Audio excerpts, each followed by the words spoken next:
Hello everyone, मैं हूं Anil Patidar. Welcome to magnet brains Hindi. दोस्तों, आज के इस लेक्चर में हम लोग क्या सीखने वाले हैं?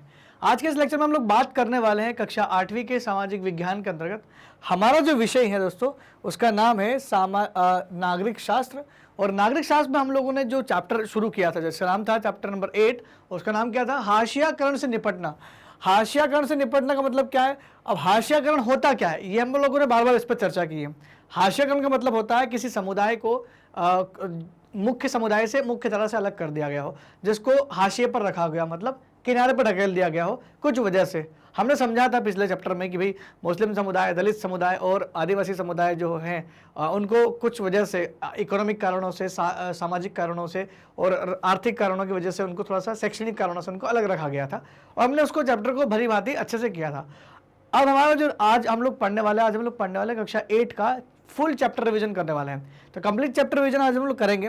पूरा कक्षा 8 पार्ट 8 जो पूरा हमारा था हाशियाकरण से निपटना, उसको हम लोग एक साथ पढ़ने वाला है। देखते हैं इसमें क्या क्या चीजें हैं। सबसे पहले बात करते हैं हाशियाकरण से निपटने के लिए सबसे इंपॉर्टेंट जो चीज है वो है आपके पास मौलिक अधिकार दिए हुए। संविधान हर एक व्यक्ति को एक अधिकार देता है और खासकर उन व्यक्तियों के लिए ज्यादा अधिकार प्रोवाइड किए गए जिनके साथ भेदभाव हो रहा था, यानी हाशियाई समुदाय के लिए तो स्पेशल लिखा भी गया है। तो कहीं ना कहीं मौलिक अधिकार का उपयोग करके हाशियाकरण से निपटा जा सकता है। तो ये मौलिक अधिकार की संवैधानिक स्थिति क्या है? मौलिक अधिकार संविधान में लिखे कहाँ गए? तो मौलिक अधिकार जो होते हैं ये संविधान में इनकी स्थिति क्या है, तो मैं आपको इसकी स्थिति बता दूं कि संविधान का भाग नंबर 3 मौलिक अधिकारों से डील करता है, मौलिक अधिकार के बारे में बात करता है। अब यहाँ पर क्या है, कौन कौन से आर्टिकल है, तो आपको याद भी होना चाहिए दोस्तों कि अनुच्छेद नंबर 12 से लेकर के अनुच्छेद नंबर 35 तक, अनुच्छेद 12 से लेकर के अनुच्छेद 35 तक यहाँ पर केवल और केवल मौलिक अधिकार की बात की गई है। तो मौलिक अधिकार के बारे में कहाँ बताया गया है? आर्टिकल नंबर 12 से आर्टिकल नंबर 35 के बीच में बताया गया है। और भाग कौन सा है? भाग है 3। ये तो हमने समझ लिया कि इसकी संवैधानिक स्थिति क्या है। अब समझते हैं कि एक्चुअल में मौलिक अधिकार करते क्या है, मतलब इनका उपयोग हमें करना है निपटने के लिए, तो एक्चुअल में करते क्या है, इनका मोटिव क्या है? तो मौलिक अधिकार क्या करते हैं? हमारे समाज और राज्य व्यवस्था को लोकतांत्रिक बनाते हैं, क्योंकि मौलिक अधिकार में समानता की बात की गई है, मौलिक अधिकार में स्वतंत्रता की बात की गई है, मौलिक अधिकार में हर एक समुदाय को जो उसको हाशिए पर रखा गया है उसके लिए भी बात की गई है। अब आप बोलोगे कि हाशिए पर कहाँ बात की गई, कहाँ लिखा हो हाशिया समुदाय?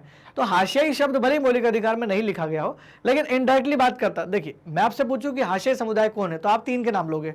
आप बोलोगे सर मुस्लिम समुदाय है, आप बोलोगे आदिवासी समुदाय है, आप बोलोगे दलित समुदाय है। तो मुस्लिम, आदिवासी और दलित, ये तीनों समुदाय हाशियाई समुदाय के अंतर्गत आते हैं। अब मैं आपसे बोलूं कि आर्टिकल नंबर 15, 16 ये दो क्या बोलती है, यहाँ बात की जाती है किसी व्यक्ति के साथ भेदभाव नहीं कर सकते, जाति के आधार पर भेदभाव नहीं कर सकते, धर्म के आधार पर भेदभाव नहीं कर सकते। तो कहीं ना कहीं समानता की बात करता है। आर्टिकल 17 बोलता है कि छुआछूत नहीं कर सकता कोई, तो कहीं ना कहीं अनुसूचित जाति और जनजाति के साथ जो बिहेवियर हो रहा था उससे निजात पाने का तरीका है। वही आर्टिकल 29 और 30 बोलता है कि अल्पसंख्यक समुदाय के संरक्षण का यहाँ पर संविधान जो है यहाँ पर आश्वासन देता है कि अल्पसंख्यक समुदाय है उनके हितों का संरक्षण किया जाएगा और अल्पसंख्यक समुदाय जो है वो अपने लिए अलग से एजुकेशनल इंस्टीट्यूशन भी खोल सकते हैं। तो कितना अच्छा यहाँ पर बात की गई है। कुल मिलाकर के मौलिक अधिकार हमारे समाज को भी और साथ साथ राज्य व्यवस्था को भी कैसा बनाता है? लोकतांत्रिक बनाने का एक टूल है, एक साधन है। जहां तक हाशियाई तबकों की बात है, उन्होंने इन अधिकारों का उपयोग 2 तरीके से किया है। हाशियाई तबकों ने इन अधिकारों का भली भांति उपयोग किया है, लेकिन हम इनको 2 तरीके से उपयोग समझते हैं कि कैसे कैसे किया है। तो देखते हैं वो 2 तरीके। पहला तरीका क्या है? हाशियाई समुदाय ने सबसे पहले मौलिक अधिकार का उपयोग किस तरह से किया है? तो उन्होंने क्या किया?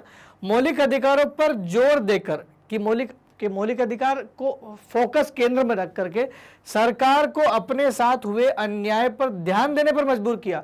उनने बताया कि देखो मौलिक अधिकार ये बोल रहा है और यहाँ पर हमारे साथ ये हो रहा है, तो मौलिक अधिकार में जब हमें अधिकार दिया गया है तो सरकार पर हम लोग दबाव ये डालना चाह रहे हैं कि आप थोड़ा सोचो, हमारे साथ गलत हो रहा है। छुआछूत की भावना वहां पर बंद कर दी गई थी। ये बोला गया था कि मंदिरों में, भोजनालयों में, सभी जितने भी पब्लिक प्लेसेस है वहां पर जाने से किसी को इसलिए नहीं रोक सकते क्योंकि वो किसी जाति का है। तो यार ये तो गलत था।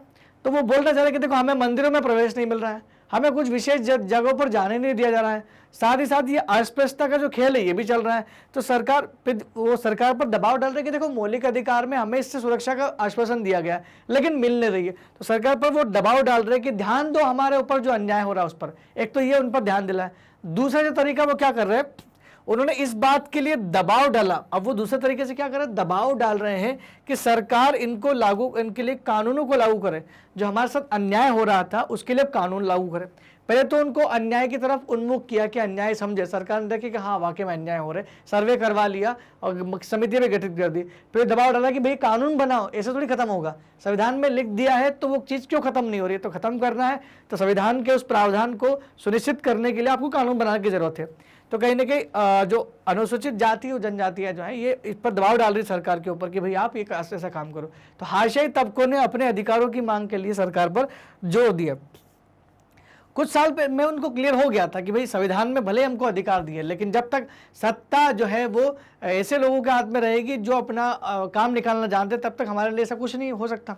दोस्तों आपको पता है मैंने क्लास में अंबेडकर साहब के बारे में एक बात कही थी कि उन्होंने कहा था कि भाई हमने आपके लिए बहुत अच्छे संवैधानिक प्रावधान रख दिए, अनुसूचित जाति जनजाति लोगों के बारे में हमने कहा था कि हम लोगों ने संविधान में आपके लिए बहुत सारे उत्थान के, आपके उद्धार की चीज़ें रख दिए, साधन जो कर दिए, लेकिन आपको ये तब तक आपको मिल पाएंगे जब तक कि मान लो सरकार में, मान लो सरकार तो पूरी सवर्णों के हाथ में है, सरकार अगर अपर कास्ट के हाथ में या ताकतवर समूह के हाथ में हो जाएगी तो फिर आपके अधिकार काम भी नहीं करेंगे। इसलिए मेरी चिंता ये है कि आप क्या करो, आप पढ़ो लिखो और पढ़ लिख करके आप लोक सेवाओं में जाओ। तो अंबेडकर साहब भी इस बात को मानते थे कि लोक सेवा में जाकर जब तक आप सरकार में हिस्सा नहीं लेंगे तब तक ये दबाव आप बना नहीं सकते सरकार पर। तो उन्होंने मौलिक अधिकार का उपयोग करके ये दबाव भी यहाँ पर बनाने की कोशिश की।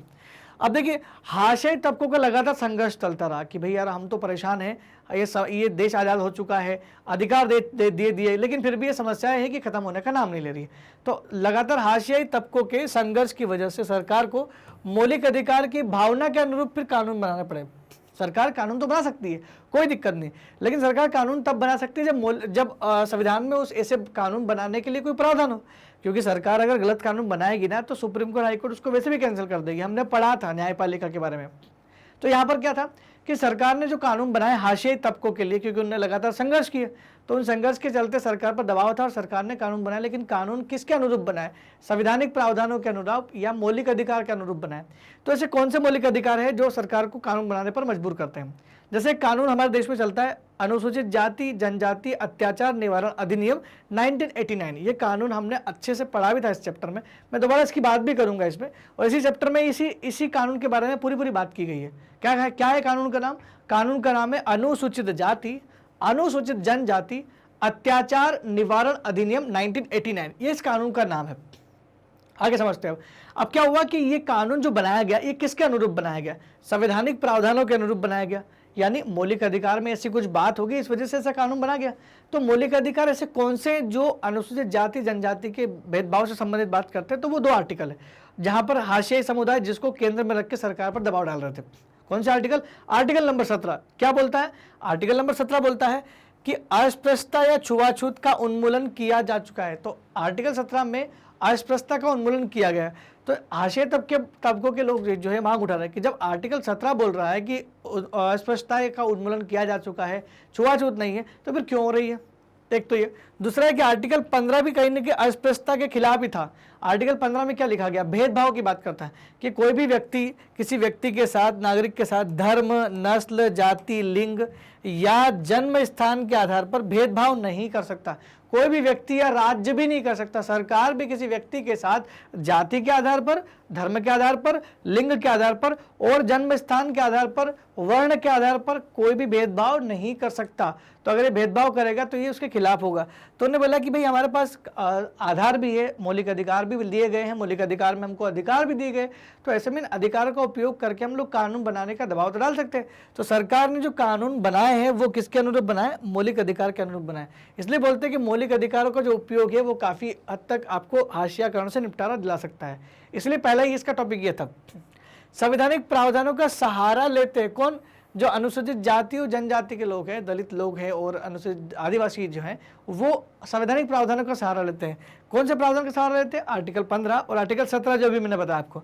तो यदि दलित को लगता है कि कोई व्यक्ति, समुदाय या सरकार उनके साथ सही बर्ताव नहीं कर रहा है, तो आर्टिकल 17 में भी लिखा है और आर्टिकल 15 में भी लिखा है कि यदि राज्य या कोई व्यक्ति किसी व्यक्ति के साथ भेदभाव कर रहा है तो वो गलत होगा। तो मौलिक अधिकार का सहारा ले सकते हैं, मौलिक अधिकार का सहारा लेकर के वो कानून बनवा सकते हैं, मौलिक अधिकार के सहारे से वो अपने हक को वापस ले सकते हैं। आज हमारे देश में कोई किसी व्यक्ति को मंदिर जाने से नहीं रोक सकता। मैं ग्रामीण क्षेत्रों की बात नहीं कर रहा हूँ, वहाँ का अभी भी मुझे आइडिया नहीं कि क्या हो रहा होगा, लेकिन फिलहाल हमारे देश में किसी भी व्यक्ति को, चाहे वो अनुसूचित जाति का हो या जनजाति का हो, किसी मंदिर में जाने से नहीं रोक सकते और न ही किसी पब्लिक प्लेस पे जाने से रोक सकते हैं। क्यों? क्योंकि आर्टिकल 17 और आर्टिकल 15 ये सब में बातें कही गई कि आप छुआछूत तो करोगे नहीं बिल्कुल भी, और ना ही भेदभाव नहीं करोगे जाति के आधार पर, धर्म के आधार पर, लिंग के आधार पर, वर्ण के आधार पर, जन्म स्थान के आधार पर। तो ये आप भेदभाव नहीं कर सकते। तो कहीं ना कहीं दलित को अगर लगता है कि अगर कोई व्यक्ति, राज्य या समुदाय ऐसा कर रहा है तो वो मौलिक अधिकार का सहारा ले सकता है और उसी के सहारे वो सुप्रीम कोर्ट जाए ना, याचिका लगा सकता है, उसको पूरा उसका अधिकार मिलेगा। तो एक्चुअल में दलित का मतलब क्या होता है, इस चैप्टर में को ये पढ़ना है कि जो दलित शब्द है उसका मतलब क्या है। तो एक्चुअल में दलित का मतलब होता है, दलित जो शब्द निकला हुआ ऐसा समुदाय जिसको लगातार समाज में दबाया गया हो। तो दबा कुचला जो समुदाय होते हैं, तो इसका एक्चुअल मतलब होता है दबा कुचला समुदाय। तो जो समूह दबे कुचले होते हैं वो उनको हम लोग क्या, उनको जो वर्ड इस्तेमाल किया जाता है वो क्या है, वो दलित शब्द इस्तेमाल किया जाता है। लेकिन ये किसका परिणाम है? दलित जो दबा कुचला वर्ग है, ये क्यों निकला? क्योंकि हमारी जो जाति व्यवस्था है इसके तहत भेदभाव का प्रतीक है। हमारी जो जाति व्यवस्था कब से चली आ रही है? बहुत पुरानी है दोस्तों, वैदिक काल से परंपरा चली आ रही है। वैदिक काल की परंपरा आपने सुना होगा ना, 4 वर्ण की परंपरा थी, ब्राह्मण, क्षत्रिय, वैश्य, शूद्र। ब्राह्मण, क्षत्रिय, वैश्य, शूद्र 4 अलग अलग कैटेगरी में बांटा गया था पूरे समाज को, जिसमें सबसे निचला जो तबका था वो शूद्र समाज का था, और उसके साथ जो है वो शुरुआत से ही ये भेदभाव हो रहा था। तो ये भेदभाव का प्रतीक था और लगातार इनको न पढ़ने दिया गया न आगे बढ़ने दिया गया, तो दबा कुचला महसूस करने लगे। तो इस दबे कुचले समुदाय को क्या कहा गया? दलित समुदाय कहा गया। लेकिन अब समुदाय जो है दबा कुचला नहीं है। क्यों? क्योंकि अब मौलिक अधिकार इस बात का आश्वासन देता है कि हर एक व्यक्ति को समानता का अधिकार है, तो अपने अधिकार का वो इस्तेमाल कर सकता है।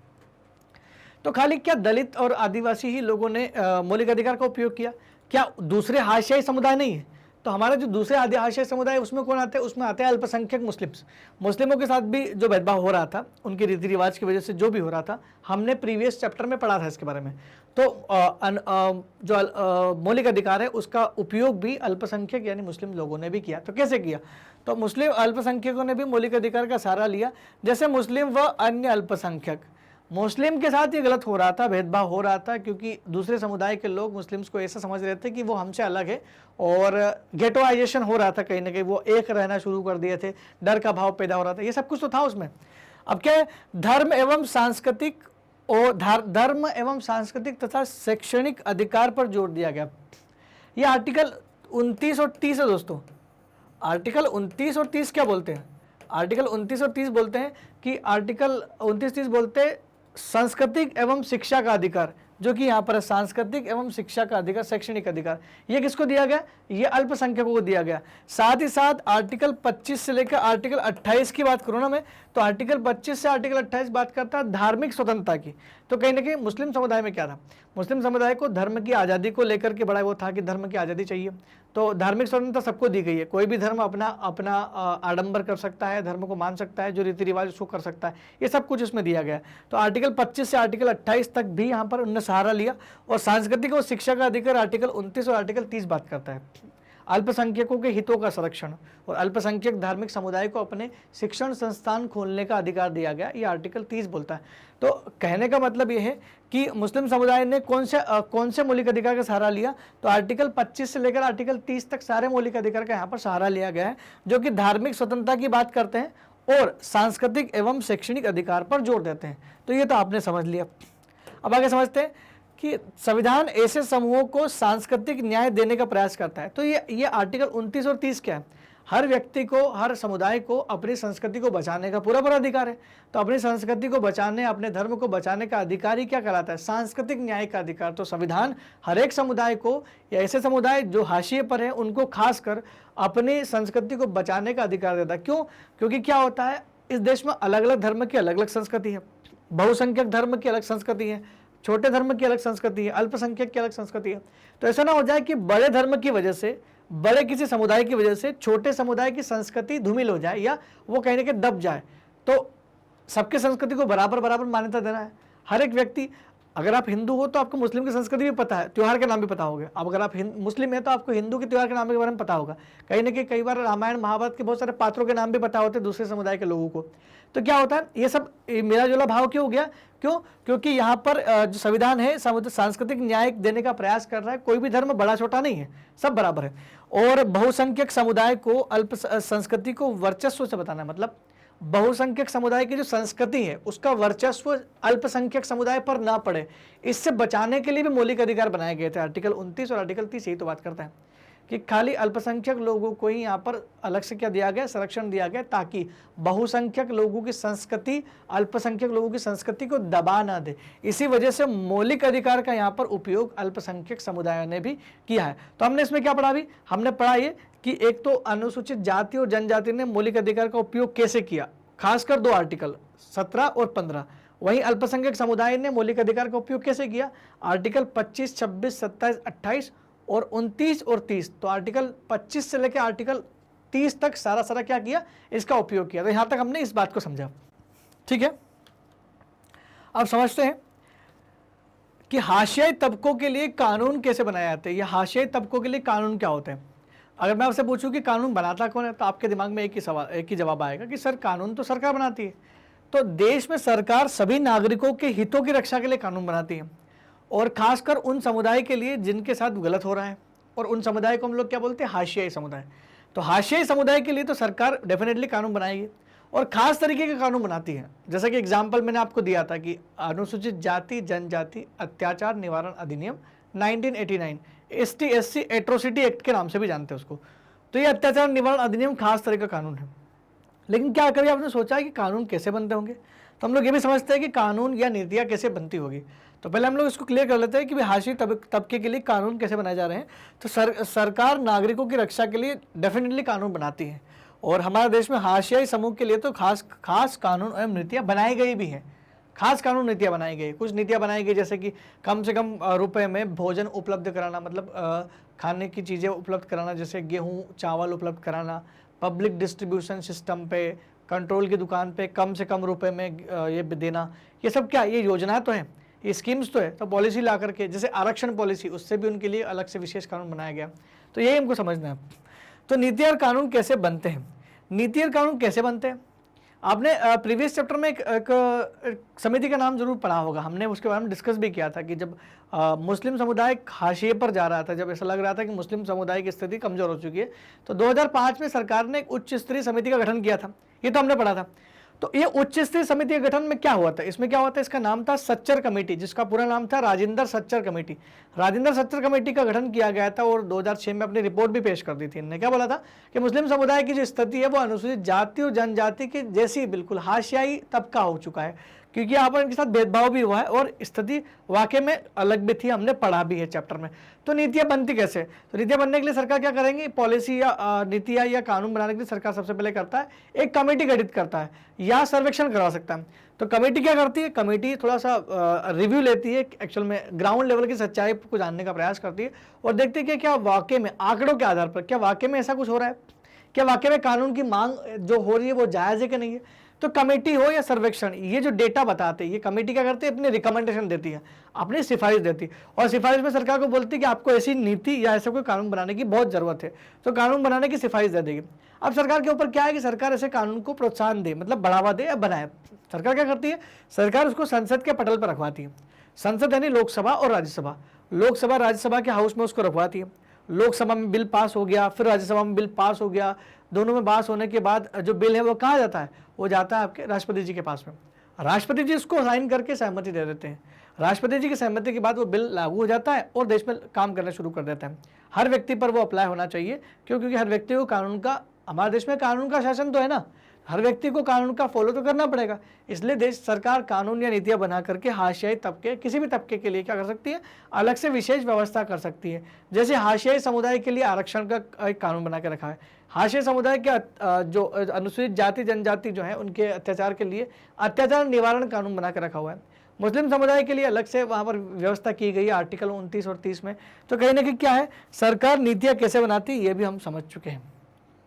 सरकार ये नीतियाँ बनाती क्यों है, हाशियाई समूह के लिए जो कानून बनते हैं वो किस वजह से बनते हैं, क्योंकि इनको सामाजिक प्रोत्साहन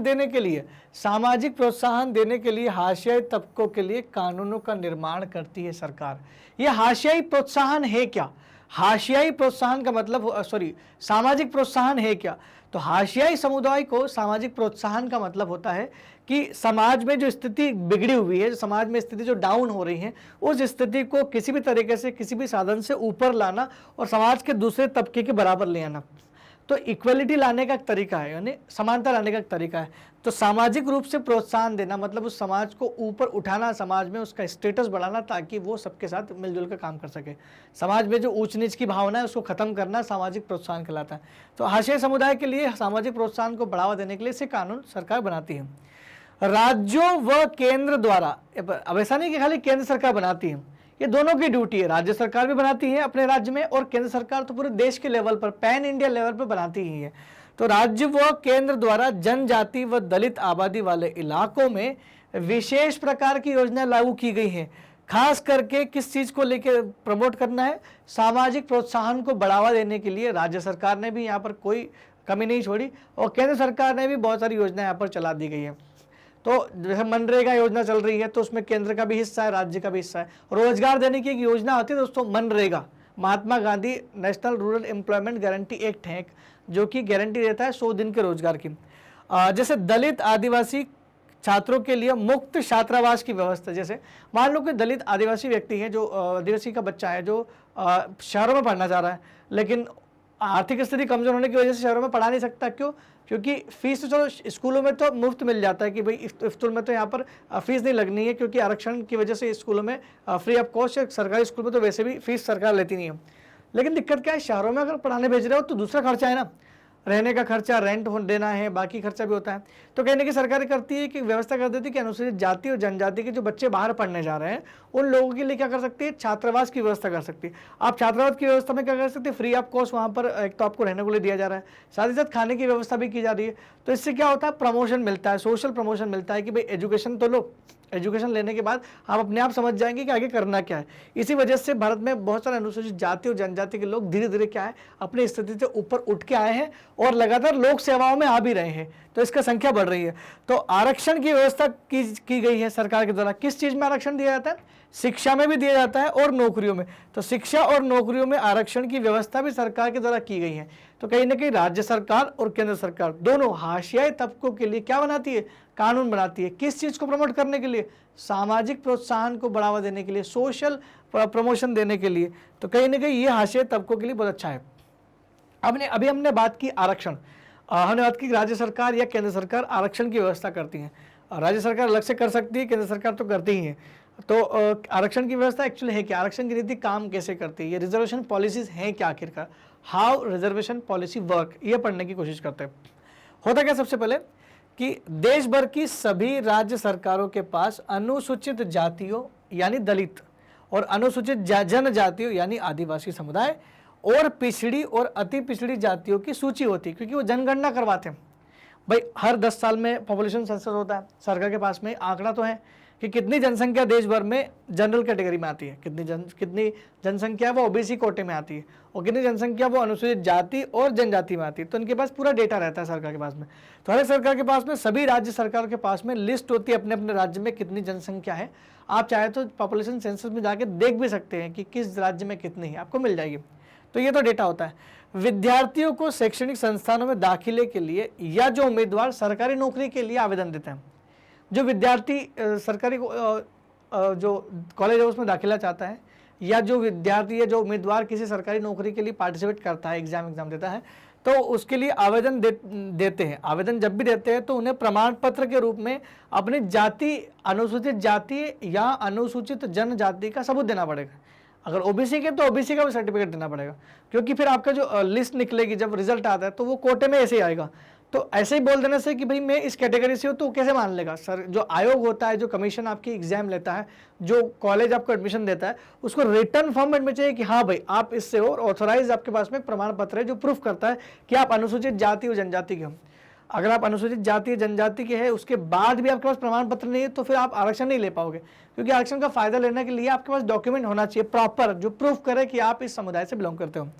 तो इन्हीं खास जाति के उम्मीदवार को आरक्षण का लाभ मिलता है, जो ये प्रूफ कर पाता है कि भाई मैं उस जाति का हूँ। और उसके लिए आपके पास क्या होना चाहिए, प्रमाण पत्र होना चाहिए, जो कि इजीली बन जाता है, क्योंकि आपको अपने पिताजी और आपको बताना पड़ता है कि फैमिली क्या है, और आपकी जो जाति के हिसाब से आपको एक आरक्षण मिलता है विशेष, तो वो आप प्रमाण पत्र ले लोगे तो प्रमाण पत्र के हिसाब से आपको मिल जाएगा। ओबीसी में भी मिलता है तो हमारे यहाँ, और इवन अभी तो एक और नया आ गया ना कि जनरल कैटेगरी के लोगों को भी 10% मिलता है आरक्षण, तो वहाँ पर भी उनको प्रमाण पत्र देना पड़ेगा, सर्टिफाइड करना पड़ेगा। रूल्स इज रूल्स, सबके लिए बराबर है। तो आरक्षण की पॉलिसी कैसे काम करती है, मान लो कॉलेज या मेडिकल कॉलेज की बात करते हैं, तो कॉलेज या मेडिकल कॉलेज में दाखिले के लिए सरकार ने कुछ कट ऑफ डिसाइड किया है। कट ऑफ का मतलब होता है न्यूनतम मार्क्स, तो न्यूनतम समय जो है मार्क्स यानी न्यूनतम सीमा डिसाइड कर दी, कम से कम इतने मार्क्स आपको लाने हैं। अब ये न्यूनतम मार्क्स जो है वो हर एक तबके के लिए अलग अलग है, ऐसा नहीं, अनुसूचित जाति के लिए अलग है, जनजाति के लिए अलग है, ओबीसी के लिए अलग है, और जनरल कैटेगरी के अलग अलग मार्क्स इन्हें डिसाइड कर दिए। अब जो भी बच्चा अच्छा पढ़ेगा, जो भी बच्चा इस मार्क्स के ऊपर मार्क्स ले आएगा, उसका सिलेक्शन हो जाएगा, सीधी सी बात है। जिन्होंने परीक्षाओं में अच्छा प्रदर्शन किया है वो न्यूनतम अंक सीमा से ज्यादा अंक प्राप्त किए हो, न्यूनतम जो कट ऑफ क्लियर किया हो, तो उसे आरक्षण का लाभ तो मिलता ही मिलता है। और साथ ही साथ सरकार द्वारा विशेष छात्रवृत्ति भी दी जाती है कि भाई आप अनुसूचित जाति या जनजाति के हो या ओबीसी के हो, तो आपको उस हिसाब से कुछ विशेष आरक्षण मिलना चाहिए, या तो आपको छात्रवृत्ति मिल जाती है, छात्रवृत्ति के रूप में कुछ पैसे एवज मिलते हैं साल भर के खर्चे के लिए, और साथ ही साथ ये भी मिलता है कि भाई आपको छात्रवृत्ति के साथ साथ हो सकता है छात्रावास की व्यवस्था भी हो, आरक्षण का लाभ तो मिल ही रहा है, ठीक है ना। तो ये सब क्यों होता है, ये सब व्यवस्थित होता है। तो आरक्षण की पॉलिसी ऐसे ही काम नहीं करती। आरक्षण की पॉलिसी के लिए सबसे पहले आपको प्रूव करना पड़ेगा कि आप उस कैटेगरी से हो, और उसके लिए प्रमाण पत्र चाहिए, शासकीय प्रमाण पत्र जो प्रूफ करता है कि हाँ आप आरक्षण के वाकई में पात्र हो। समझ में आ गया। अब बात करें नीति और कानून जो है, इसकी बात करते हैं। हम लोग कहानी के बारे में भी यहाँ पर पढ़ेंगे। दलित और आदिवासियों के अधिकारों की रक्षा, हमारा जो हेडिंग है वो क्या है यहाँ पर, दलित और आदिवासियों के अधिकारों की रक्षा। तो दलित और आदिवासी के अधिकारों की रक्षा होती कैसे है, अधिकार की रक्षा करने के लिए सरकार क्या बनाती है, सरकार बनाती है नीति और कानून। तो इनकी रक्षा के लिए सरकार या तो कोई नीति बनाएगी या कोई कानून बनाएगी। मान लो फॉर एग्जांपल जंगल की बात कर ले, तो सरकार जंगल के लिए जंगल की नीति बना दी कि भाई जंगल की जो जितनी भी चीज़ें उन पर आदिवासी का हक होगा, तो एक नीति बना दी, और कोई कानून बना दिया। मान लो कि अगर इसके साथ अत्याचार हो रहा है तो उसके लिए कानून बना दिया। तो नीति और कानून दोनों बना करके सरकार क्या करती है, दलित और आदिवासियों के अधिकारों की रक्षा करती है। हम लोग केवल दो ही समुदाय की बात कर रहे हैं अभी। हाशिया समुदाय को भेदभाव और शोषण से बचाने के लिए ही क्या बनाए जाते हैं, नीति और कानून बनाए जाते हैं, दोनों के दोनों। इसको एक कहानी के माध्यम से समझते हैं। एक रियल स्टोरी दोस्तों, इस रियल स्टोरी में क्या होता है कि ये कानून ही रक्षा करता है उस व्यक्ति की। अगर ये कानून नहीं होता तो शायद उस व्यक्ति का हो सकता है उसको मार दिया जाता या वो आगे जी भी नहीं पाता। तो कहानी स्टार्ट होती है एक गाँव की जिसका नाम है जगमालगुर। जकमालगुर नाम के एक गाँव की कहानी है। जकमालगुर के गाँव में लोग जुटे हुए एक उत्सव को मनाने के लिए। ये वहाँ के स्थानीय देवता का उत्सव है जो हर 5 साल में मनाया जाता है। कहाँ का, जकमालपुर का। तो स्थानीय देवता का एक त्योहार है जो हर 5 साल में मनाया जाता है, और जकमालपुर में लोग इकट्ठे हो रहे हैं। तो आसपास के 20 गांवों के लोग वहाँ पर आते हैं। उस गांव में ये नंबर आया। तो 20 गांव के जो पुजारी है वो इकट्ठे होते हैं, और उन पुजारियों के पैर धुलवाने का रिवाज है। सबसे पहले जो प्रोग्राम की शुरुआत होती है, उत्सव की शुरुआत, 5 दिन चलने वाले इस उत्सव की शुरुआत एक दलित व्यक्ति द्वारा इन 20 पुजारियों के पैर धोने के बाद, और जो धोने के बाद जो पानी बचा होता है उससे वो दलित व्यक्ति नहाता है। उसी रस्म को पूरा करने के बाद ये जो उत्सव है शुरू होता है। अब क्या है कि उस गांव में, जकमालगुर नाम के उस गांव में, ये जो पैर धोने की परंपरा का जो दायित्व है ये एक विशेष परिवार को दिया गया था। वो दलित फैमिली थी, और उस परिवार के व्यक्ति का नाम है रत्नम। रत्नम के परिवार को मिला था। अब रत्नम से पहले क्या था, उसके पिताजी ये काम करते थे, क्योंकि हर 5-5 साल में आ रहा है। उससे पहले उसके पिताजी का ये काम करते थे। उसके पिताजी से पहले उसके दादाजी ने भी ये रस्में सालों तक निभाई। और गांव में भी रत्नम के परिवार को कि इस प्रथा का इनको सम्मान दिया जाता है कि भाई ये प्रथा आपके सामने, ये प्रथा में आप पैर धो रहे हैं पुजारियों के, बहुत आप बहुत पुण्य किए होंगे आपने, ये है वो है। तो उनको थोड़ा सम्मान की नजर से भी देखते थे। लेकिन इत्तेफाक की बात यह थी कि कभी ना तो उसके दादाजी को रत्नम के, और न ही उसके पिताजी को, और ना स्वयं रत्नम को कभी मंदिर में जाने दिया गया। तो मंदिर में प्रवेश भी नहीं करने दिया गया। लेकिन ये रस्म जो चल कर रहे थे। लेकिन इस साल जो प्रोग्राम होने वाला है जिसके लोग जुटे हुए हैं, तो 20 पुजारी आए, और उसको अब रत्नम का नंबर आया। रत्नम को बोला कि भाई आपके पिताजी ने जो किया, आपके दादाजी ने किया, उनने परंपरा को निभाया, अब आपका नंबर है कि आप इस परंपरा को आगे बढ़ाएं। 20 साल का था रत्नम, और रत्नम इंजीनियरिंग कर रहा था, पास के किसी कॉलेज में जाकर पढ़ाई कर रहा था। और रत्नम को लगा कि भैया मैं तो पढ़ा लिखा व्यक्ति हूँ, मैं ऐसी पुरानी रीति रिवाजों को, ऐसे संस्कारों में मैं विश्वास नहीं करता, जो कि खास कर इसलिए रस्म चल रही है क्योंकि मैं दलित फैमिली से हूँ। अगर मैं दलित का नहीं होता तो फिर क्या मैं रस्म निभाता। तो कहीं ना कहीं उसने बोला कि मैं इसी रस्मों को नहीं फॉलो करूंगा, और इसी रस्मों को मानने से रत्नम ने इनकार कर दिया। सोचो उस समय जब देश में ये माहौल चल रहा है कि अपर कास्ट लोअर कास्ट के बीच में बहुत ज़्यादा डिस्क्रिमिनेशन हो रहा है, बहुत ज़्यादा भेदभाव चल रहा है, और ऐसे में रत्नम नाम का एक व्यक्ति जो दलित समुदाय से, वो ऐसे गांव में, टिपिकल गांव में, जकमालपुर के नाम के गांव में ये बोल देता है कि मैं ये रस्म नहीं अदा करूंगा।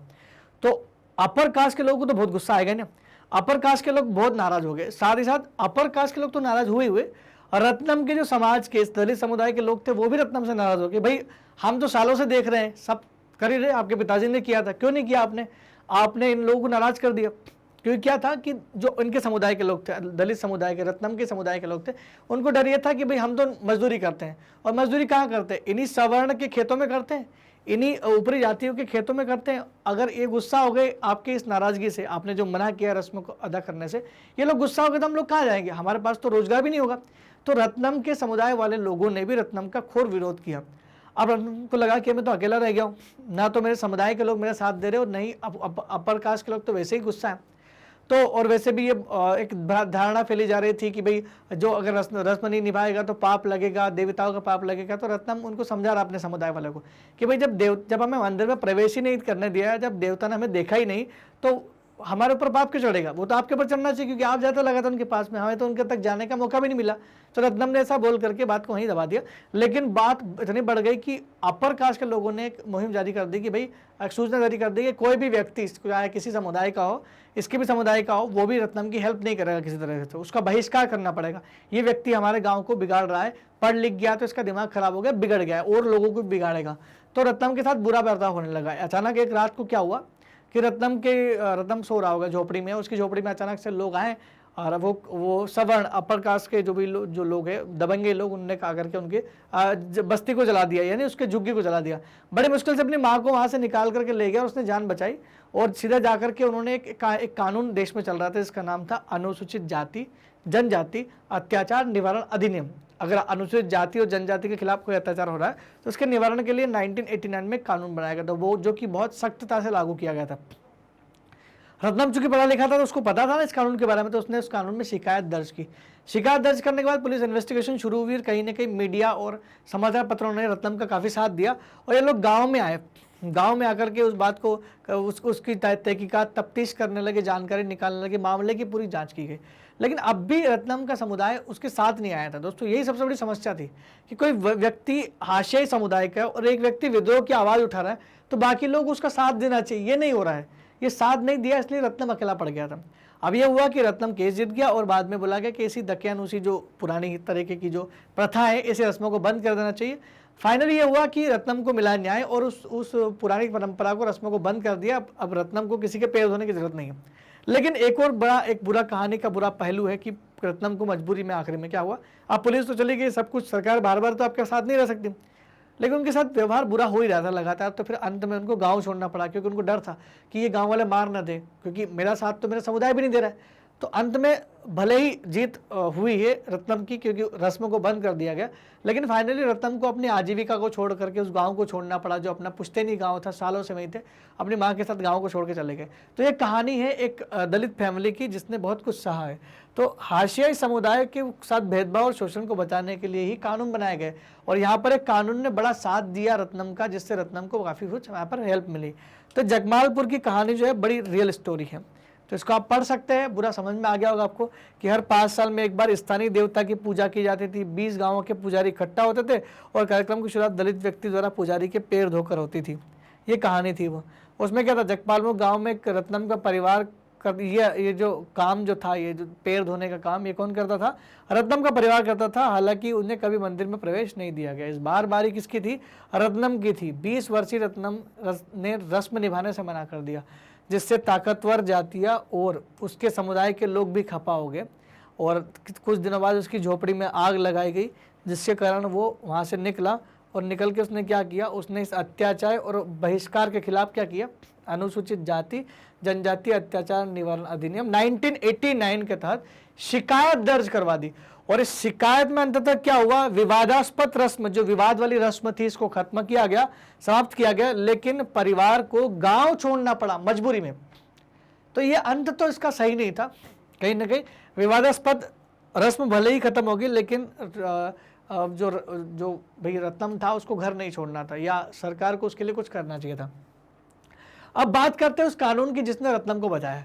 अनुसूचित जाति हेडिंग है हमारा, अनुसूचित जाति अनुसूचित जनजाति अत्याचार निवारण अधिनियम 1989, जिसको इंग्लिश में पढ़ते हैं the scheduled caste and scheduled tribes prevention of atrocities act 1989। बहुत अच्छा कानून है ये, 1989 में आया था। ये कानून किस आर्टिकल की वजह से आया? आर्टिकल 17, आर्टिकल 15, ये जो 2 आर्टिकल है इसी के आधार पर इसको लाया गया था। खासकर आर्टिकल 17 जो छुआछूत की बात करता है। अब ये आर्टिकल कब बनाया गया? तो 1989 में ये आर्टिकल फ्रेम किया गया था, बनाया गया था। क्यों बनाया गया था? क्योंकि सरकार पर दबाव था। किसका दबाव था? सरकार पर दबाव था, दलित व अन्य समुदाय की मांग थी बार बार, तो उसके मांग के जवाब में सरकार को ये करना पड़ा। और सरकार पर दबाव था, क्या दबाव था? कि दलित और आदिवासी के रोजमर्रा दुर्व्यवहार और अपमान पर ठोस कार्रवाई करे। लगातार केसेस आ रहे थे कि रोज दलित और आदिवासियों के साथ बुरा बर्ताव हो रहा है, रोज अमानवीय व्यवहार हो रहा है, तो इस अपमान को और इस दुर्व्यवहार के लिए ठोस कार्रवाई करना चाहिए। तो सरकार ने ठोस कार्रवाई करने के लिए एक ठोस कदम उठाया और उस कदम का नाम था अनुसूचित जाति अनुसूचित जनजाति अत्याचार निवारण अधिनियम 1989, तो बनाया गया। इसकी थोड़ी सी बैकग्राउंड क्लियर कर लेते हैं, पृष्ठभूमि को समझ लेते हैं कि कानून की पृष्ठभूमि क्या थी, कहाँ से शुरुआत हुई। 1970-80 के दशक के दौरान क्या हो रहा था, उस समय से कानून का बैकग्राउंड बन रहा था, वहां से इसकी थोड़ा सा बेस बन गया था कि हाँ यहाँ से लग रहा था कि कानून तो चाहिए। समस्या हिंसक हो रही थी उस समय 1970 और 1980 में, हिंसक रूप लेने लगी और अपने हक का दावा करने के लिए बहुत सारे दलित संगठनों ने सामने आना शुरू हुआ। पहले तो दलित ने नॉर्मल आवाज उठाई, लेकिन आवाज उठाने पर सरकार ने सुना ही नहीं। तो 1970 और 80s में क्या हुआ कि थोड़े से हिंसक सा आंदोलन होना शुरू हो गए, लड़ाई झगड़े होना शुरू हो गए कि नहीं भाई हम तो नहीं करेंगे ही नहीं, ये काम ही नहीं करेंगे, आप हमें आज़ादी दो, इस पूरे जो व्यवस्था है जातिवाद से हमें आज़ादी चाहिए। और उन्होंने दावा किया अपने अधिकारों का कि हमें तो अधिकार चाहिए, हमारे हक को हमें वापस दे दो, जो सबको है वो हमें मिलना चाहिए। और दलित जातियों ने दायित्व को निर्वाह करने को तैयार नहीं थे। उन्होंने बोला कि जो दायित्व आपने समाज ने हमें दिए हैं, सामाजिक रूप से जाति में होने की वजह से कि हम निम्न जाति के, तो हमें यही काम करना है, हम ये काम नहीं करेंगे, हम हमारे दायित्व का काम नहीं करेंगे, हम वो काम करेंगे जो हमें पसंद है, जो हमारा हक है, हम पढ़ाई करेंगे, आगे बढ़ेंगे, नौकरियां करेंगे, तो ये हमारा हक है। तो उनने इसको करने से मना कर दिया और समानता का अधिकार चाहते थे। बोलते थे कि हमें भी सबके समानता का अधिकार चाहिए, हम किसी के सहारे से जी नहीं सकते और किसी के दबाव में नहीं जी सकते, डर की वजह से हम मजदूरी नहीं कर सकते, हम भी पढ़ेंगे, हम भी आगे बढ़ेंगे। तो उन्होंने दायित्व का निर्वहन करने से मना कर दिया। तो 1970 और 80 में यह बैकग्राउंड बन गया था कि अब दलित रुकने वाले नहीं है, अब वो कानून लाके ही रहेंगे। तो अंत में क्या हुआ, कानून पारित हो गया। तो उन्होंने दबाव बनाया कि नए कानून में दलितों पर होने वाली हिंसा की सूची बनाई जाए। उन्हें दबाव बनाया सरकार पे कि आप जो नया कानून बनाओगे उसमें ये बना दो कि हमारे ऊपर जो हिंसा हुई है उसकी पहले तो लिस्ट तैयार कर दो कि क्या क्या हिंसा हो रही है। तो दलितों पर होने वाली जो जितनी भी हिंसाएं हैं उसकी लिस्ट तैयार की जाए और इस लिस्ट में बताया जाए कि भाई हाँ ये अपराध की श्रेणी में और सजा देने का प्रावधान, सख्त सजा देने का प्रावधान किया जाए, क्योंकि हमने जो सहा है वो बहुत ज्यादा सह लिया, अब हम नहीं सहेंगे, अब हमको समानता का अधिकार चाहिए। तो आदिवासी भी ऐसी मांग करना शुरू कर। पहले तो दलित लोगों ने इसकी मांग की, फिर 80s के टाइम पे आदिवासी ने बोला कि भाई ये सही समय है, जब दलित मांग कर सकते तो हमारे साथ भी बुरा हो रहा है, हमारे भी जंगल छीने जा रहे हैं, हमें भी बहुत कम से कम अमानवीय व्यवहार हो रहा है, हमको ऐसी जगह पर रहना पड़ रहा है जहाँ पर हम जी नहीं सकते। तो फिर आदिवासी ने भी सेम यही आवाज़ उठाई कि हमें भी समानता का अधिकार चाहिए, हम अपने दायित्वों का निर्वाह नहीं करेंगे और लगातार दबाव बनाया सरकार पर कि हमारे लिए भी लिस्ट बनाए। तो फिर सरकार ने बोला कि चलो दोनों समुदाय हैं तो दोनों को एक बना करके एक कानून बना दिया जाए, जिसका नाम आपके सामने ऊपर लिखा हुआ है ST/SC एट्रोसिटी एक्ट बनाया गया। तो दबाव दोनों ने बनाया और इसलिए इसको नाम दिया गया अनुसूचित जाति और जनजाति। आप समझते हैं इस एट्रोसिटी एक्ट की विशेषता क्या है, क्या विशेष बात इस अधिनियम में रखी गई है, उसको समझते हैं। तो देखिए पहली बात तो ये कि इस कानून में अपराधों की लंबी लिस्ट है, बहुत लंबे लंबे अपराध लिखे, मतलब लंबी लिस्ट मतलब बहुत सारे तरीके का अपराध लिखे, लगभग ऐसा मुझे यहाँ तक पढ़ा मैंने 23 तरह के अलग अलग अपराध वहाँ पर है, हो सकता है और भी अपराध है, लेकिन बहुत सारे अपराध इसमें छोटे छोटे अपराध से लेकर बड़े बड़े अपराध तक की यहाँ पर दी गई। यहाँ तक कि अपराध करने वाले अपराधी को 6 महीने से लेकर के फांसी तक की सजा का प्रावधान दिया गया। तो आप सोच सकते हो कितना भारी और कितना स्ट्रिक्ट सख्त कानून ये बनाया गया है। ठोस कार्रवाई तो इसी को बोलते हैं, क्योंकि आदिवासी और दलित लोगों ने जो मांग उठाई थी उसको फुलफिल करने के लिए यह अधिनियम बिल्कुल कारगर रहा है। अब इसमें दो तरह की अपराधों की लिस्ट बनाई गई। एक तो शारीरिक रूप से खौफनाक अपराध, जो कि किसी को मार रहे, प्रताड़ित कर रहे, किसी को बहुत ज़्यादा टॉर्चर कर रहे वो, और बाकी नैतिक रूप से निंदनीय अपराध जो मॉरली बहुत गलत है। तो नैतिक रूप से निंदनीय अपराध, जानबूझ के फोर्सफुली खराब काम करवाना, जैसे मेला उठाने वाली प्रथा, जबरदस्ती गंदगी साफ करवाना, ये ऐसी प्रथा वो नैतिक रूप से गलत ही है। तो इसमें कुछ लिस्ट पढ़ना है, जैसे कैसे यहाँ पर का अपराध बनाया गया। जैसे फॉर एग्जांपल किसी व्यक्ति को जो अनुसूचित जाति या अनुसूचित जनजाति का है, उस व्यक्ति को कोई भी अखाद्य का मतलब होता है जिसे खाया नहीं जा सकता, और गंदा पदार्थ मतलब जो बहुत गंदा है, जो कोई खा नहीं सकता, जो खाने योग्य नहीं है, तो अखाद्य या गंदा पदार्थ पीने या खाने के लिए मजबूर नहीं कर सकते किसी भी अनुसूचित जाति या जनजाति के व्यक्ति को जबरदस्ती कोई भी खाद्य पदार्थ, अखाद्य पदार्थ या गंदा पदार्थ पीने या खाने के लिए मजबूर नहीं कर सकते। अगर करोगे तो ये गलत है। पैसे देकर बोलते कि भाई ये करके दिखा, तो ये नहीं कर सकते आप। क्यों? क्योंकि भाई ये गलत ही है, ये ऐसा उसके लिए मजबूर नहीं कर सकते, फोर्स नहीं कर सकते। अनुसूचित जाति या अनुसूचित जनजाति के किसी व्यक्ति को नंगा करके गांव में नहीं घुमा सकते, शहर में नहीं घुमा सकते, मतलब कपड़े उतार करके उसको नग्न अवस्था में नहीं घुमा सकते, लिखा हुआ है बाकायदा। और न ही उसके चेहरे पर रंग लगा सकते, कालिख पोत सकते हैं। क्यों? क्योंकि ये केसेस बहुत सारे हुए थे, बहुत सारे, UP, Bihar, Gujarat, Madhya Pradesh, north India, south India, सब जगह पर ऐसे केस देखे गए थे। क्योंकि जानबूझकर कि भाई निचली जाति के अगर लोग हैं तो वो अपना काम, वो भी समानता का व्यवहार चाहते हैं, वो भी ऐसा काम करना चाहते हैं, तो ऊपर अपर कास्ट के लोग उनके साथ गलत व्यवहार करते हैं। जूतों की माला पहनाना, ये सब बैन कर दिया गया था, लिखा हुआ क्लियर, जो शब्द मैं बोल रहा हूँ वो सब वो उस अधिनियम में लिखे हुए हैं, इसलिए हमको पढ़ने पड़ रहे हैं।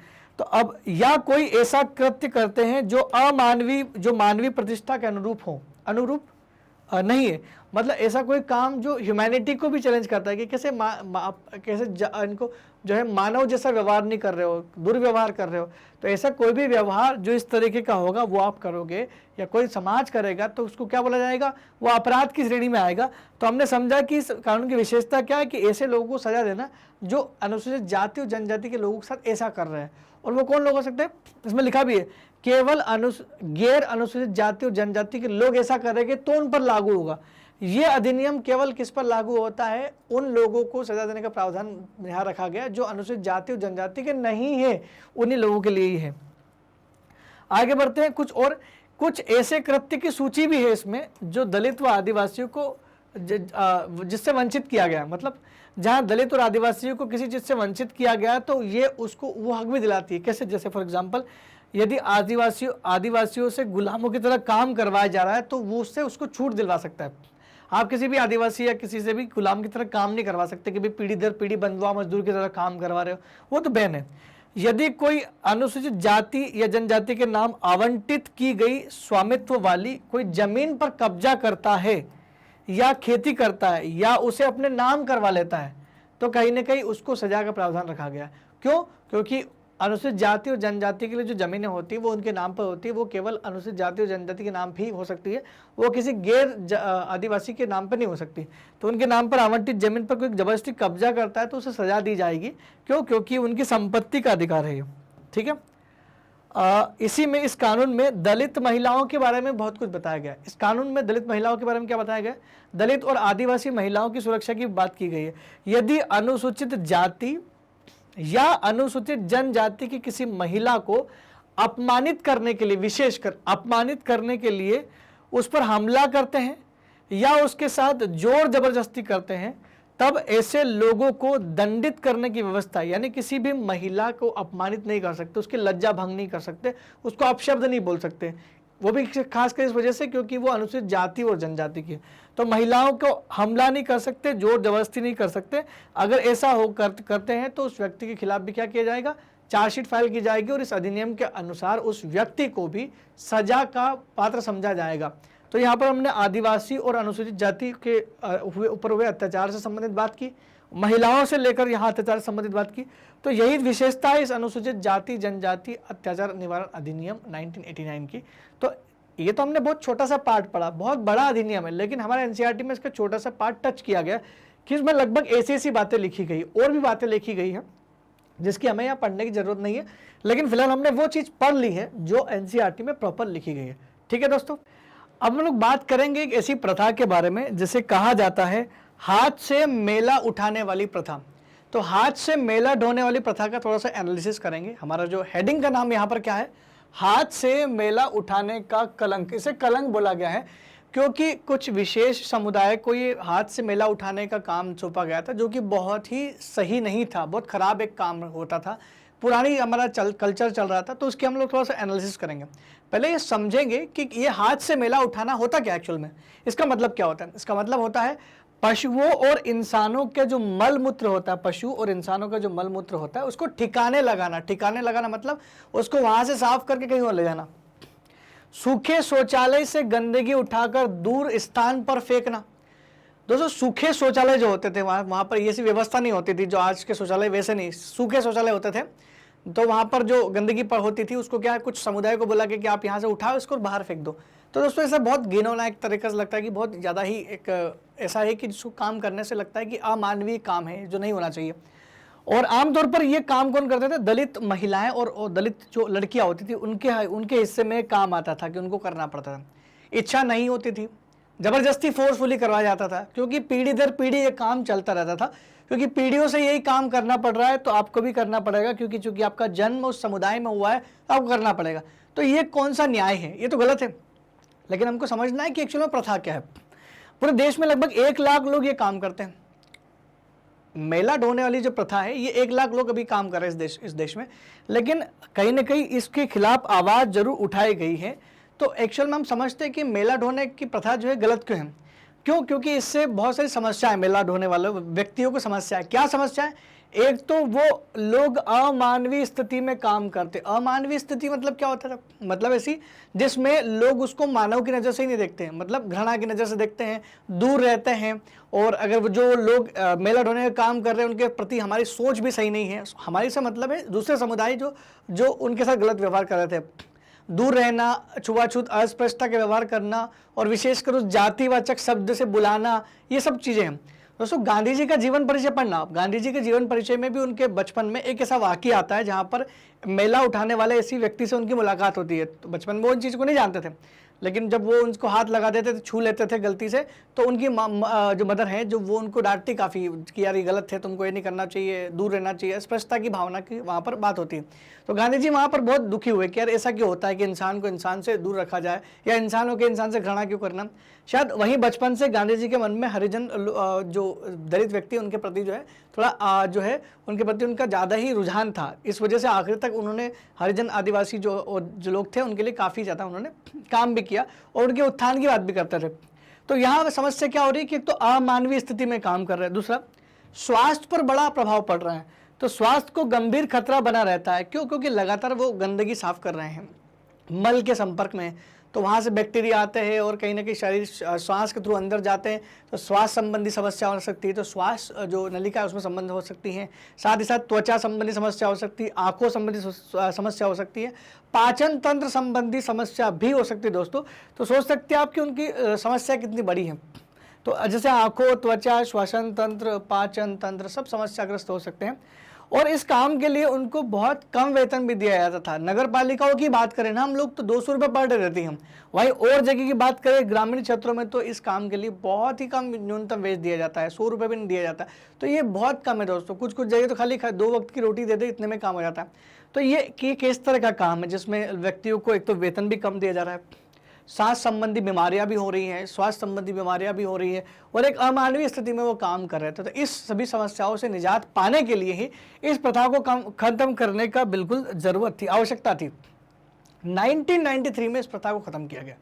1993 में एक एक्ट पारित किया गया, एक अधिनियम पारित किया गया जिसका नाम था employment of manual scavenger and construction of dry latrines prohibition act 1993।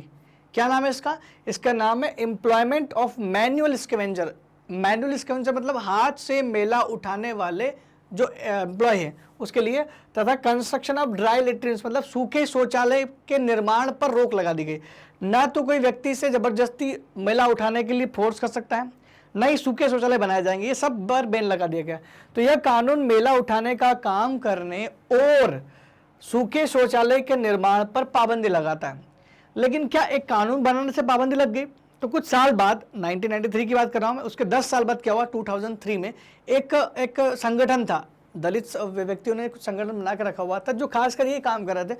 उन्होंने इसका पुरजोर विरोध किया कि हम लोग इससे निजात पाना चाह रहे थे। लेकिन 1993 में कानून बनने के बाद तो ये और बढ़ गया, इसके डेटा में और इजाद हो गया।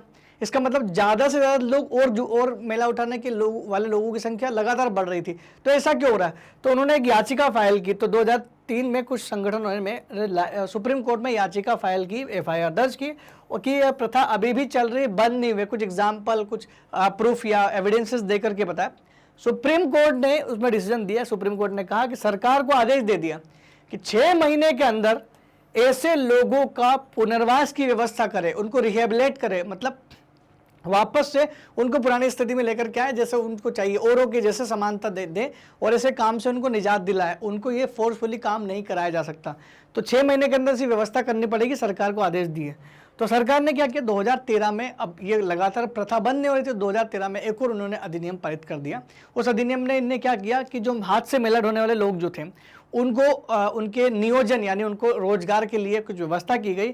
उनके पुनर्वास मतलब उनको वापस स्थापित करना, घर वर बनाना या स्थायी जमीन जगह देना, ये सारी व्यवस्था की गई। और ये 6 दिसंबर 2013 में ये लागू हो गया देश में पूरे। और अब मेला उठाने वाले जो भी लोग हैं उनको रोजगार भी मिल रहा है और साथ ही साथ उनको रिहेबिलिटेशन मतलब पुनर्वास की व्यवस्था भी सरकार ने की है। ये अधिनियम इस बात के लिए लाया गया था। तो 2 अधिनियम यहाँ पर, एक तो क्या है 1993 का मैनुअल स्कैवेंजर जो एम्प्लॉयमेंट था उसको खत्म कर दिया गया, और ड्राई लेटरिन्स जो होती थी, शौचालय, सूखे शुष्क शौचालय जहाँ से मेला उठा करके और लोगों से बाहर फेंकवाते थे, ये गलत था। ये दोनों को बैन कर दिया गया था। तो इस तरह से ये जो मेला उठाने की प्रथा है ये इस तरह से बैन हो गई। 1989 का हमने अभी अधिनियम पढ़ा था इससे पहले कि 1989 के अधिनियम के द्वारा दलित व्यक्तियों को बहुत सारा यहाँ पर फायदा पहुँचा है। आदिवासियों के लिए भी यहाँ पर अत्याचार से निवारण हुआ है। इसके कुछ विशेषता भी हम लोगों ने पढ़ ली थी कि इसमें क्या क्या होता है। अब ये एक और तरीके से महत्वपूर्ण है। अधिनियम क्यों महत्वपूर्ण हो जाता है? क्योंकि हमारी हेडिंग क्या है, आदिवासी की मांग पूरी करना है। आदिवासियों की मांग और 1989 का अधिनियम, ये हमारा हेडिंग है। तो आदिवासी की मांग जो थी, मांग क्या थी? आदिवासियों की मांग थी कि भाई हमें हमारी जमीन से बेदखल किया जा रहा है, हमारी जमीन का अधिकार तो दो, हमारी जमीन ही तो सब कुछ हमारे लिए, हमें शहरों में खेत जाके मजदूरी थोड़ी ना करना है, हम तो हमारा जीवन जी रहे थे क्योंकि जंगल हमारी प्रॉपर्टी थी पहले, अब आपने छीन ली। तो आदिवासियों की जो मांग है उसकी पूरी करने के लिए 1989 का अधिनियम बहुत इंपॉर्टेंट है, इसको जोड़ के रखना है ऐसे। क्यों अधिनियम है? क्योंकि आदिवासी अपनी परंपरागत जमीन पर कब्जे की बहाली के लिए इस कानून का सहारा ले सकते हैं। क्योंकि ये कानून क्या तय करता है कि यदि किसी आदिवासी व्यक्ति की जमीन गैर आदिवासी व्यक्ति ने अगर हासिल कर ली है, जबरदस्ती कब्जा कर लिया है, तो आदिवासी व्यक्तियों को यानी जनजाति के व्यक्तियों को अधिकार है कि वो अपनी जमीन वापस ले, उससे बहाली कर ले। तो ये कानून काफी अच्छा है जो उनको अधिकार दिलाता है। जैसा कि हमने पिछले अध्याय में पढ़ा है कि विस्थापन की समस्या से ग्रसित थे आदिवासी। विस्थापन की समस्या क्या थी कि जितने भी खनन व्यापारी हैं या उद्योगपति बड़े बड़े और या कृषि करने वाले जो लोग हैं, गैर आदिवासी लोग हैं, इन्होंने लगातार आदिवासियों की जमीन को यहाँ पर छीन लिया, जंगलों को साफ कर लिया, उनकी प्रॉपर्टी को हथिया लिया, खनन किया बहुत ज़्यादा। तो उनको वहाँ से विस्थापित होना पड़ा मजबूरी में, डरा धमका करके उनसे वहाँ जमीनें ले ली, बाहर कर दिया गया। तो इस विस्थापन की समस्या से जूझ रहे थे। इसकी समस्या का समाधान क्या था? 1989 का अधिनियम इस समस्या का समाधान था, क्योंकि इसमें लिखा गया है कि कोई भी व्यक्ति आदिवासी के नाम पे जमीन है उसको हथिया नहीं सकता। तो क्या लिखा है? यह कानून जनजाति समुदाय को वही लाभ देता है जो संविधान में वर्णित है। संविधान में जिन जिन चीज़ों का आश्वासन दिया गया है ना, संविधान में मौलिक अधिकार में अनुसूचित जाति और जनजाति के लिए जो बात कही गई है उसका ये प्रमाण है कि भाई हम उनको वो सारी चीज़ें देंगे जो संविधान ने प्रोवाइड की है। तो ये कानून उस चीज़ों को सख्तता से लागू करता है। अब आदिवासियों की जो जमीन है वो गैर आदिवासी व्यक्ति को नहीं बेचा जा सकता। मतलब आदिवासी की जमीन चाह कर भी गैर आदिवासी जमीन को नहीं बेच सकते, ये संविधान के अनुरूप नहीं है, गैर संवैधानिक माना जाएगा, इसको गैर कानून माना जाएगा। इसका मतलब साफ है कि गैर आदिवासी जमीन आदिवासियों की जमीन ले ही नहीं सकते, गैर आदिवासी लोग आदिवासियों की जमीन कुछ भी कर ले नहीं पाएंगे। क्योंकि ज़्यादातर ज़मीनें कब्जा की हुई थी, ऐसे में उनको वापस उनकी ज़मीनें दी गई। और ये बहुत अच्छा एक अधिकार है, अधिनियम है, जो आदिवासी लोगों की मांग की पूर्ति करता है, उनको अधिकार दिलाता है। आगे बात करते हैं कि आदिवासी की मांग और 1989 के अंदर अधिनियम तो आ गया, इसने आदिवासी लोगों को काफ़ी ज़्यादा राहत दी और उनके लिए काफ़ी अच्छी अच्छी बातें इसमें लिखी गई। लेकिन एक व्यक्ति थे जिनका नाम था CK जानू साहब, वो सरकार पर आरोप लगाते हैं। उनका आरोप है कि भले ही सरकार ने यह अधिनियम बना दी, लेकिन सरकार खुद इस अधिनियम का उल्लंघन कर रही है। तो उनका आरोप क्या था कि सरकार द्वारा अधिनियम का उल्लंघन का आरोप लगाया गया, कि सरकार खुद इस अधिनियम का उल्लंघन कर रही है। कौन बात कर रहे हैं? ये बात कर रहे हैं एक आदिवासी कार्यकर्ता जिनका नाम है CK जानू। उनका आरोप है, क्या आरोप है? कि प्रदेशों की सरकारें लकड़ी व्यापारी के लिए पेपर मिल के नाम पर गैर आदिवासी को जमीन के दोहन की छूट दे रहे हैं। जो गैर आदिवासी लोग हैं उनको जमीन का उपयोग करने की छूट दे रहे प्रॉपर, कि भाई आप जंगल काटो, आपको लकड़ियाँ चाहिए चलो, क्योंकि वो टैक्स पे कर रहे हैं। और मिल वालों को, पेपर मिल वालों को बोला कि आपको पेपर बनाना, आप काट सकते हैं, जमीन ले सकते हो, तो छूट दे दी पूरी पूरी, जो कि आदिवासियों की थी। और राष्ट्रीय पार्क बनाए इन्होंने, राष्ट्रीय पार्क और अभ्यारण्य घोषित कर दिए, हर साल घोषित कर रहे हैं लगातार। अभी हमने प्रीवियस चैप्टर में भी पढ़ा था कि भारत में 104 नेशनल पार्क है और 523 जो है लगभग 543 जो है लगभग वाइल्ड लाइफ सेंचुरी यानी वन्य जीव अभ्यारण्य, ये हमने पढ़ा था। तो इतनी जगह इन्होंने घेर कर रखी, और ये भी बोला गया कि भाई आदिवासी को वहां से निकाला जा रहा है, कि आप अब आपके जगह नहीं रही है, तो राष्ट्रीय पार्क घोषित हो गया है। तो बोल रहे हैं कि CK जानू साहब बोल रहे हैं कि राष्ट्रीय पार्क और आपने वन्यजीव अभ्यारण्य बनाए और आदिवासियों को वहां से बेदखल कर दिया। हम उसके खिलाफ नहीं है कि आप मत बनाओ, आप राष्ट्रीय पार्क बनाओ क्योंकि जंगलों को सुरक्षित रखना बिल्कुल सही है, वन्यजीव अभ्यारण्य बनाओ क्योंकि वनों की रक्षा करना, वन्य जीव की रक्षा करना बिल्कुल सही। लेकिन जो उन वनों से जुड़ा हुआ है, जो उन जानवरों से जुड़ा हुआ है, जिनकी आजीविका सब कुछ वहीं से चल रही है, आप उनको बेदखल क्यों कर रहे हो? क्योंकि वो ऐसा नहीं कि जंगल खराब कर रहे हैं, वो तो जंगलों को और बहाल कर रहे हैं, जंगलों को और समृद्ध बना रहे होते हैं। आदिवासी से जंगलों को नुकसान नहीं है, जंगलों को नुकसान तो इन उद्योगपतियों से जो अपने लाभ के चलते जंगलों को काट रहे थे। तो सरकार को इनके पुनर्वास के लिए योजना बनाना चाहिए ताकि वे नए स्थान पर बस जाए। ठीक है, आपने जो किया ठीक है, क्या कर सकते हैं, सरकार है। लेकिन हमारी ये मांग है कि सरकार उन लोगों को जो जिनको आपने बाहर निकाला है नेशनल पार्क से, वन्य जीव अभ्यारण्य से, आप इनके पुनर्वास के लिए कुछ न कुछ व्यवस्था करें, कुछ योजना लाए जिससे कि ये व्यवस्थित किसी नए स्थान पर बस करके अपना पूरा काम शुरू कर दे। कम से कम इनकी जीविका तो, इनका जीवन को नुकसान तो मत पहुंचाओ। तो ये जो है जानू साहब ने बात बोली है।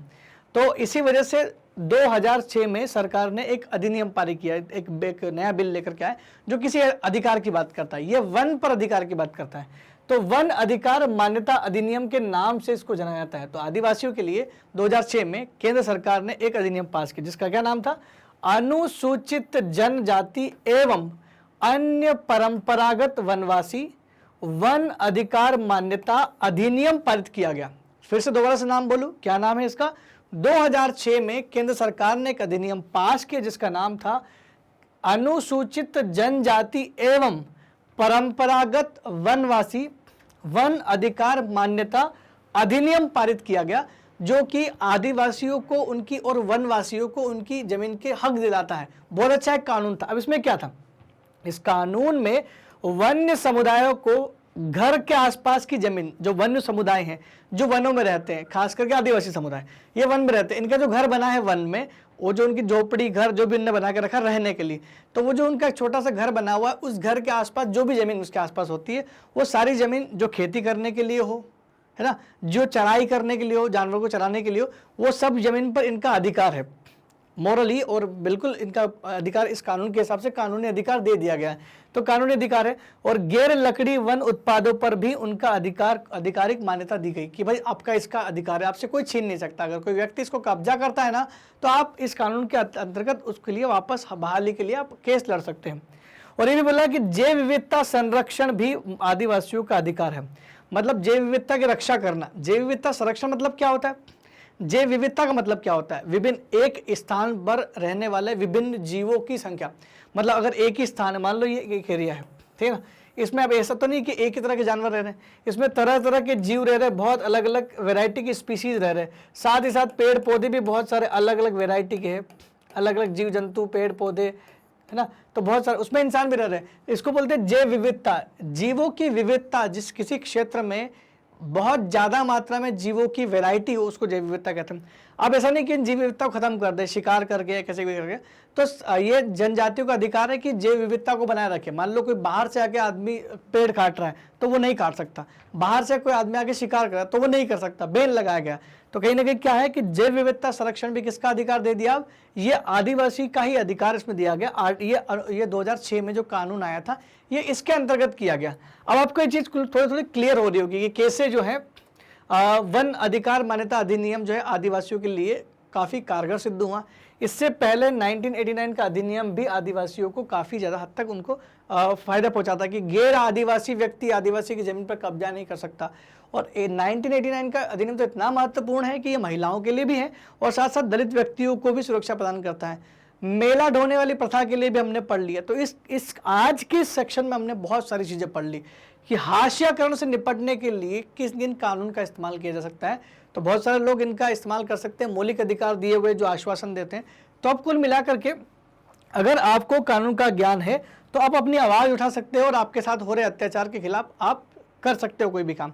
क्योंकि कबीर साहब ने, कबीरदास जी ने इस चैप्टर में कबीरदास जी के बारे में हमने पढ़ा जरूर था। इस चैप्टर में लिखा उनने कि हर व्यक्ति के पास अत्याचार का जवाब देने की क्षमता होती है, बस शर्त है कि उसके अंदर वो आत्मविश्वास होना चाहिए।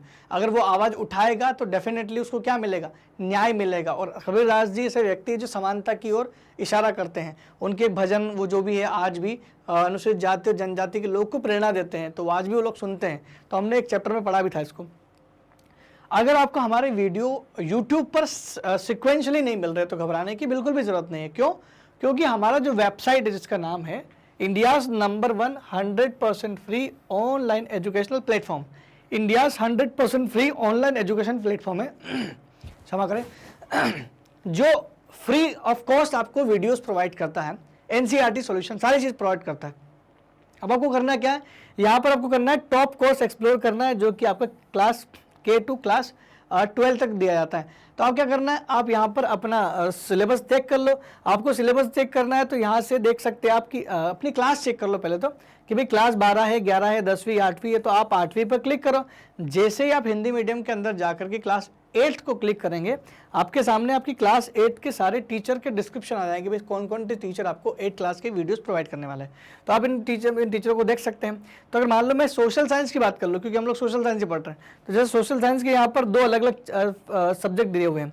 एक दिया हुआ है यहाँ पर सामाजिक विज्ञान के अंतर्गत सामाजिक एवं राजनीतिक जीवन, यानी ये आपका सिविक्स है, ये आपका नागरिक शास्त्र है, और ये आपका है भूगोल, है ना, मानव संसाधन एवं विकास।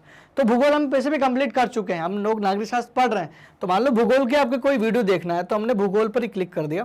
तो जैसे आप भूगोल के अंदर जाओगे आपके सामने क्या गया, वॉच चैप्टर वाइज वीडियो, ये सिस्टम आ गया। अब आपको करना क्या है, यहाँ पर ये दिखा हुआ है आपको पाठ्यक्रम परिचय पार्ट 1, ऐसे नीचे सारे ही पार्ट आपको दिए गए, अध्याय सारे दिए गए। अब आपको कुछ नहीं करना, बस क्लिक करना और आपका वीडियो हो जाएगा शुरू। अब वीडियो को आप देख सकते हैं, पूरा आराम से देखिए, नोट्स बनाइए और यहाँ से नेक्स्ट वीडियो करके आगे भी बढ़ सकते हैं। दोस्तों कमाल का एक विकल्प है जिससे आपको जो परेशानी हो रही वो नहीं होगी। दोस्तों मैग्नेट ब्रेन्स आप लोगों के लिए लेकर के आया है 100% मुक्त शिक्षा, जो क्लास 6 से क्लास 12वीं तक के सभी विद्यार्थियों को फ्री ऑफ कॉस्ट हिंदी और अंग्रेजी मीडियम दोनों माध्यम में दी जा रही है। दोस्तों अगर आपको हमारे वीडियो अच्छे लग रहे हैं तो अपने कमेंट सेक्शन में लिखकर जरूर बताएं। साथ ही हमारे चैनल को लाइक शेयर और सब्सक्राइब करना बिल्कुल भी ना भूलें। तब तक के लिए दोस्तों धन्यवाद, थैंक यू वेरी मच।